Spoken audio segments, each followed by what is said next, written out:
shirkan oo ah kii ugu horeeyay ee lagu wadaagayo xogta kalluumaysiga dalka iyo kheyraadka badda ee dalkeena ayaa waxaa soo qaban qaabiyay wasaaradda kalluumaysiga iyo kheyraadka badda ee dowladda federaalka Soomaaliya iyo hay'adda FAO qaybteeda kalluumaysiga. Shirkan xog ururinta ay u dhaxeeyay wasaaradda kalluumaysiga iyo kheyraadka badda iyo wasaaradaha kalluumaysiga dowlad goboleedyada dalka iyo hay'adaha quseeya arrimaha kalluumaysiga kuwa oo iyaguna la wadaagay xogta ay ka hayaan kheyraadka badda. kulankan oo furay agaasimaha guud ee wasaaradda kalluumaysiga ee kheyraadka badda mudane Maxamuud Sheekh Cabdullaahi ayaa faahfaahiyay ahmiyadda kulanka.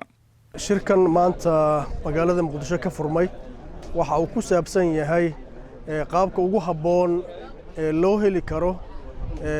xog midaysan oo ku saabsan kheyraadka badda Soomaaliya iyo dabcan sidii la isugu keeni lahaa iyadoo la adeegsanayo qaab tiknoolajiyeysan oo ah in goobaha kalluunka noocyadiisa kala duwan ka soo dego maxaa la yiraahdaa la geeyo systems loogu talagalay in daatada lagu soo aruuriyo daatada oo si wada jir ah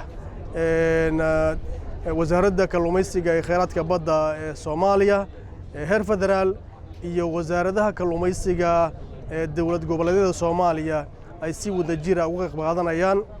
insha Allah taala shirkan wuxuu socon doonaa muddo 2 maalmood ah maanta iyo bari ayuu soconayaa. shirkan oo socon doona muddo 2 maalin ah ayaa inta uu socdo isla meel dhigi doona xogta saxda ah ee kheyraadka badda ee dalka oo muddo xog ururin lagu sameeyay waxaana maalinta bari ah soo xiri doona shirkan wasiirka kalluumaysiga ee kheyraadka badda mudane Cabdullaahi Bidhaan Warsame. Axmed Cumar, warbaahinta qaranka Soomaaliyeed, magaalada Muqdisho.